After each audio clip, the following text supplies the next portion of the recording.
We're going to move on now to Lord David Frost, who I think did a wonderful job for us in very difficult circumstances and trying to recover what Ollie Robbins, have you heard of Ollie Robbins, what he left us with under Theresa May in terms of negotiating. I think it takes a lot of bravery to be a Eurosceptic in Brussels working for the Foreign Office. And David Frost came across that way and became the chief negotiator, as we know, for Boris on the trade negotiations, working with Barnier. And I think we owe him a huge debt, actually, for what he did of making the best of a bad job. David, would you like to come up?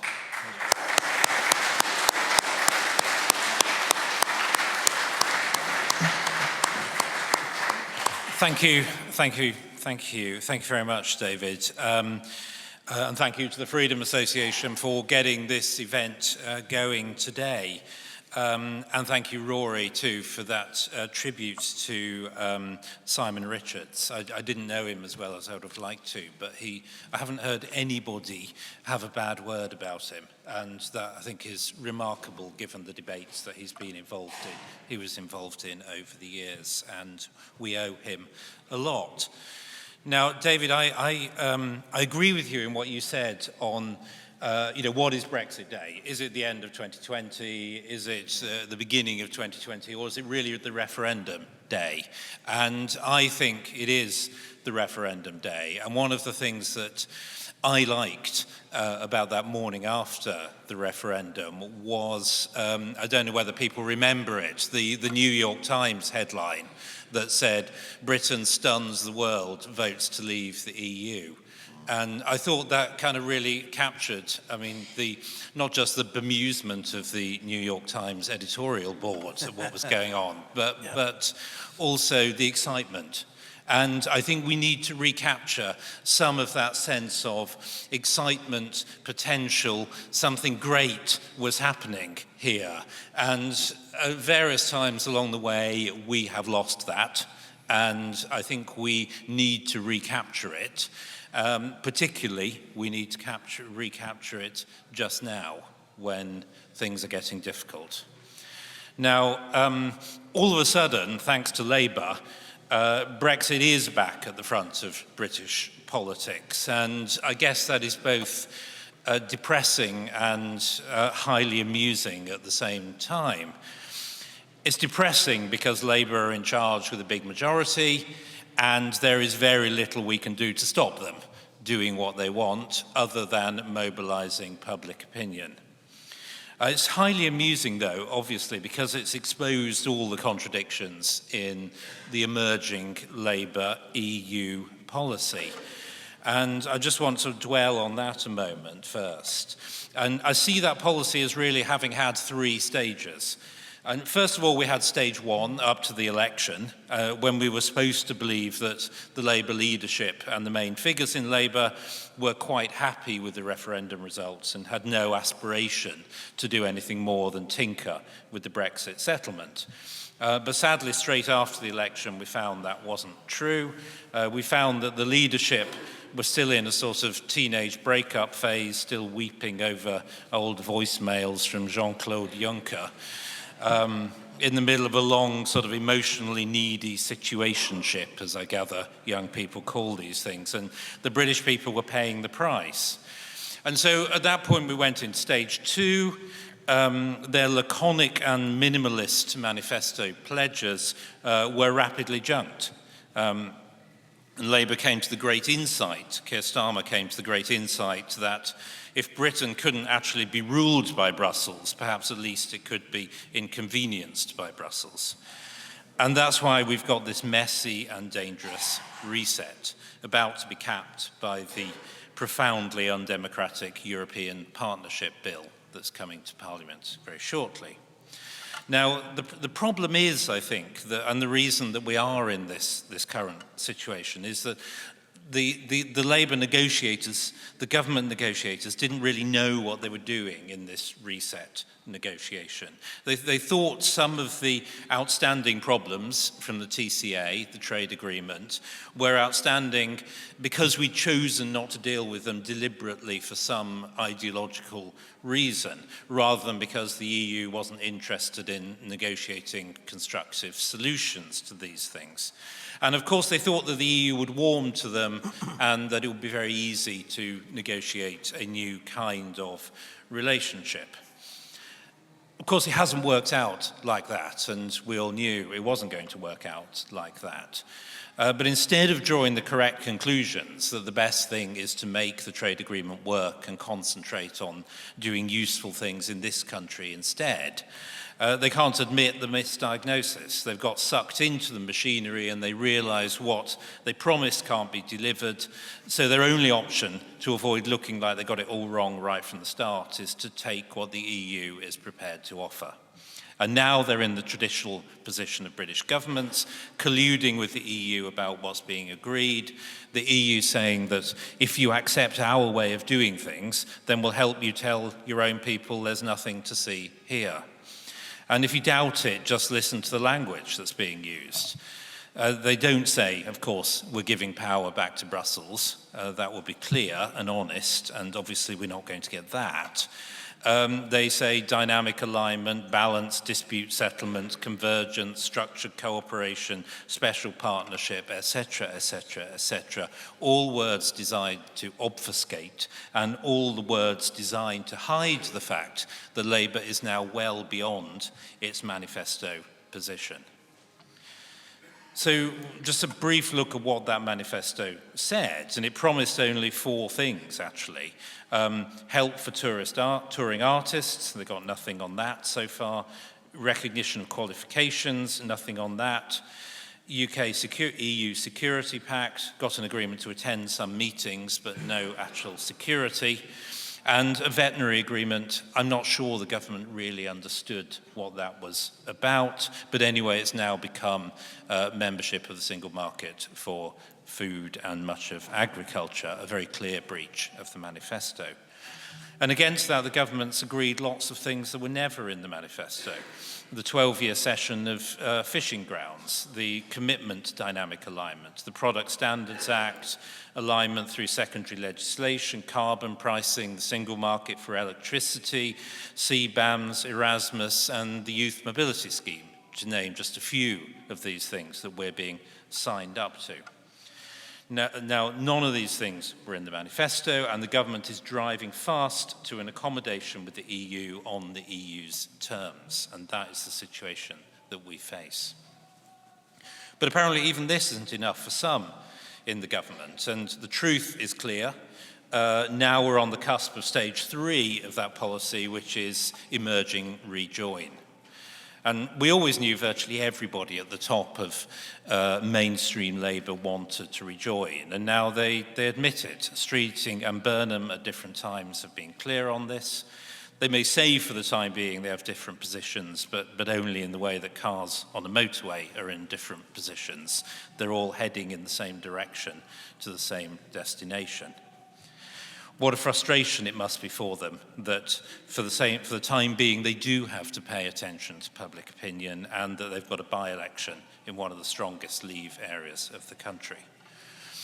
One has to enjoy the contortions this is putting some of the candidates into.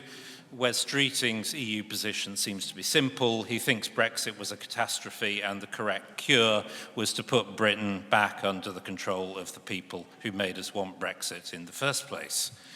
Meanwhile, Burnham's position is undoubtedly the same, but he just can't admit it. Like St. Augustine, his policy is, Lord, make me subject to Brussels, just not while there's a by-election on. So we need to look through all this to the fundamentals. The reset and the rejoin movement have gathered strength because of the usual suspects. Look who features in this great love story with the EU. Brussels are in it, the Eurocrats are in it, lobbyists, EU-funded think tankers, civil servants, Quango chiefs, etc., etc. They're all allowed to have their say. The governor of the Bank of England is allowed to tell us what he thinks is in the best interests of everybody in the country. The one group that nowadays never seems to appear on the cast list, or only rarely when we get a by-election, is the voter, the people who actually live with the consequences of what's being decided. Voters got a say in 2016, and the current intention of our establishment is to make sure that we don't get to say that sort of thing again. Now, Brexit was about something very simple. It was about when the people make the rules, get it wrong, you can sack them. And that's the core of what democratic accountability is about. And what we're seeing is going back to rules made in a room you're not allowed into by people that you can't get rid of. And that's what we need to keep the focus on. The only way the government can make their policy acceptable to people is to make them believe that there is no option but to accept this, that Brexit is causing disaster and therefore its reversal is a vital necessity. Now, obviously some people do believe this, but it is in defiance of the facts. There is no legitimate way to blame Brexit for the UK's current economic malaise. It's just the current government seeking to cover for their mistakes. I won't go into the detail, I've said it before, but what we can be clear about is that Britain's growth pattern has not changed compared to our European comparators. However you cut the figures against our main competitors, France, Germany, the Eurozone, whichever base years you choose, Brexit simply doesn't show up. It's simply not visible in the data. Perhaps, and I would acknowledge, perhaps there was a small hit from leaving the customs union and the single market, but it's been balanced by even the limited post-Brexit reforms that, as you were saying, David, have been taken by our timid governments over the last 5 years. We have done reforms. We have happily stayed out of the worst of the EU's legislation. EU laws and AI have helped make this country, Britain, the third centre in the world for AI and brought in a lot of investment. We have done financial services reform. We have done lower tariffs. We have done other free trade agreements. We are doing innovation in food and agriculture, like gene editing, less obsessional bans of pesticides, and so on. And this government, the Labour government, has done some of this as well. Despite their words, they've signed trade deals. They have reduced tariffs. Just a couple of months ago, they announced another wave of this. They've put VAT on schools, something that would be impossible within the European Union, and they say they want to make Britain a leading AI centre. And that's what we need to attack. The government says Brexit was pointless, apart from the trade policy, the tariff policy, the regulatory policy, the tax policy, and all the other things they now quite like doing. They want discipline from Brussels, they want British flexibility, they want American AI implementation speed, they want Singapore's tariff policy, and they probably want French lunch breaks as well. And they call this grown-up government. Their new doctrine is cakeism for people who once mocked cakeism. And their actual problem is they don't really hate Brexit freedoms, they just hate admitting who won them. So where does this leave people like us? Those who believe the problem with Brexit wasn't the concept, but that it wasn't completed properly and that not enough opportunities have been taken. It leaves us needing to ramp up a campaign, to start alerting voters once again properly to what's going on and why it matters. We know what needs to be done. We're going to need to reverse the reset. We're going to need to remove EU law and foreign courts, the ECJ as well as the ECHR, and we're going to need to remove the Windsor framework and what's left of the withdrawal agreement. Now, two things need to happen to make this possible. The first is that I think our leading political parties, the main parties on the right, and obviously that's what I'm speaking for to some extent, those parties need to talk about Brexit, defend it, point to the advantages, not be embarrassed by it. Now, I don't know whether the Conservative Party has been told that Brexit polls badly, and that's why it's not being discussed as much as it should be. Well, it always will poll badly if the arguments are left to its opponents. I don't know whether Reform think it's priced into their position somehow, and they don't need to talk about it. But either way, it's not good enough. Brexit is the status quo now. It's part of the atmosphere.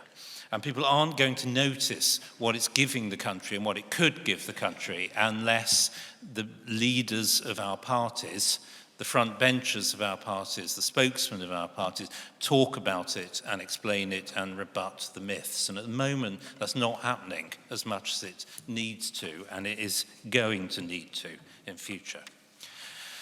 Second thing that needs to happen is it needs to be properly integrated into a proper political strategy. We have to understand that what voters want is improvements in their daily lives, cheaper energy, controlled immigration, more growth, more homes, a state that works, and so on and so forth. They don't want, and we know this from polling, they don't want decisions about those lives taken elsewhere.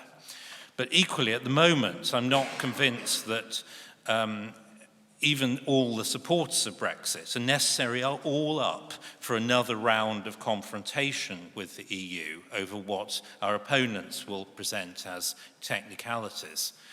And that means we need a political strategy that voters can get behind properly, they're willing to vote for and stick with when things get tough, as they certainly will for any government that wants to do these things. And that strategy's got to be more than just repeating the mantras. We mustn't sound like we're simply interested in refighting the Brexit wars. We need to keep saying that Brexit was a means to an end, making this country a successful, prosperous, independent democracy. And we've got to keep the focus on that, I think. Talk about completing Brexit, finishing the job, not about redoing it. We need to underline we don't want to be permanently in confrontation with the EU. We just don't see why the price of good and friendly relations has to be giving away our powers to Brussels all the time. And we have to show why finishing that job is necessary to make the country better, and why we can't make the country better while the British government doesn't fully control the country. Now, those arguments are understood, and they are landing on issues like immigration. People understand that the government doesn't fully control the environment, and that's why it's been so difficult to tackle it. And we need to make it land in other areas as well. We need to show not only that it's simply not fair, not democratic, unjust, that Northern Ireland doesn't get a say in laws that govern it, but we also need to show for everyone else that continuing that situation is bad for the reforms and the change that voters in GB want to see as well. And in doing this, we're going to need to frame the choice clearly, I think. One between a policy of more alignment, more convergence, more committees, more Brussels. And on the other side, what the country voted for: independence, accountability, control, change, the right to change course when governments get things wrong. And we shouldn't be embarrassed to say that Brexit needs completing, and we shouldn't apologise for believing that laws should be made by people we elect for the whole country. So we need to keep it positive, keep this political strategy broad, and keep it focused on what we are trying to do for this country. We can offer the country something better: a completion, a restoration, a democratic renewal, and Britain governed by its own people in its own interests. And that's the message we must take to the public. Not yesterday's argument about whether Brexit should happen, but tomorrow's about why it must be completed and what that can do for the lives of British voters, why sovereignty is the tool that helps us fix the country. Because in the end, this isn't about Brussels, it's about us, it's about Britain. Who governs us, who decides, who can be removed when they get it wrong? And if the answer to those questions is not the British people, then the job is not being done. Let's get it done. Thank you very much.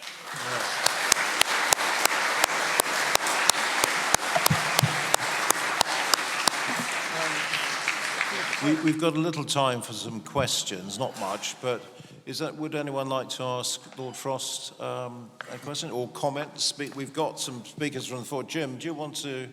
Jim Allister, Member of Parliament for North Antrim in Northern Ireland. Lord Frost, you referred to completing Brexit, the one part of this United Kingdom where the job has hardly begun is Northern Ireland, because we were left, tragically, within the EU's customs code, which means that Great Britain, the largest part and partner of our economy, is treated as a foreign country.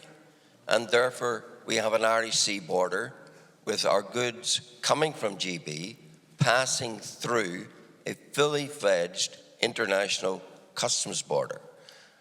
And not only that, we were left largely within the EU's single market, which means that in over 300 areas of law, our laws are not made in Westminster, they're not made in Stormont, they're made by a parliament in a foreign place. And we are subject to laws we don't make and can't change. Those are the two fundamental constitutional and economic detriments of the Brexit deal to Northern Ireland. So how are those fixed? And do you agree that it is imperative that any party that is going to form what hopefully will be a centre-right future government must have a firm, irreversible commitment in their manifestos to fix those matters, to bring Brexit to Northern Ireland, because we can talk about restoring Brexit to Britain, we can talk about post-Brexit Britain, but we are a United Kingdom, and that part of the United Kingdom that I represent has sadly been denied Brexit. So how do we get it, and when do we get it? Yeah.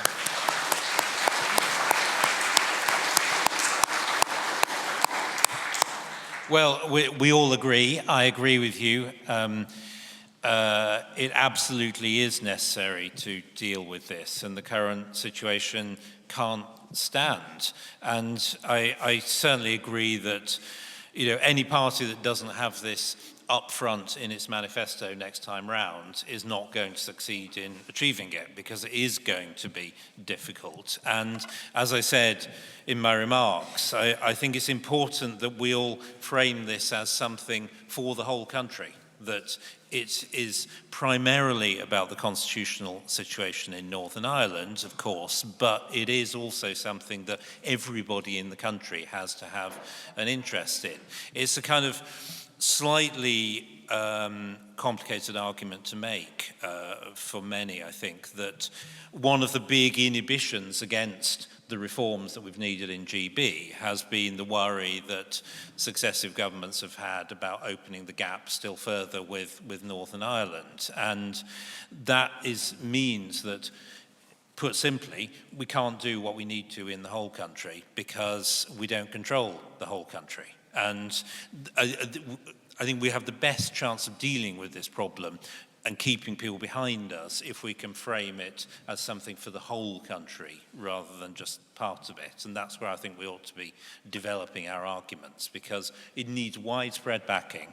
If we're going to take on the EU on this, they aren't going to agree to it willingly. We probably are going to have to override it in domestic law in the end, I suspect, and that will sort of scare a lot of the usual suspects, and we need to make sure we've got proper, full backing for that right from the start.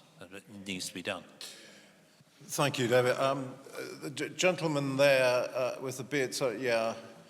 Although Ed Miliband, who could of course become Chancellor or Prime Minister, is doing a marvellous job of destroying our economy with net zero, the point is even if we were able to get rid of him, is not the worst aspect of Starmer and the Labour government's betrayal and possibly the most dangerous thing of all is them tying us to EU net zero policies, where even if we wanted to go in a more sensible direction, we'd be tied to that particular economic self-destruction. Mm.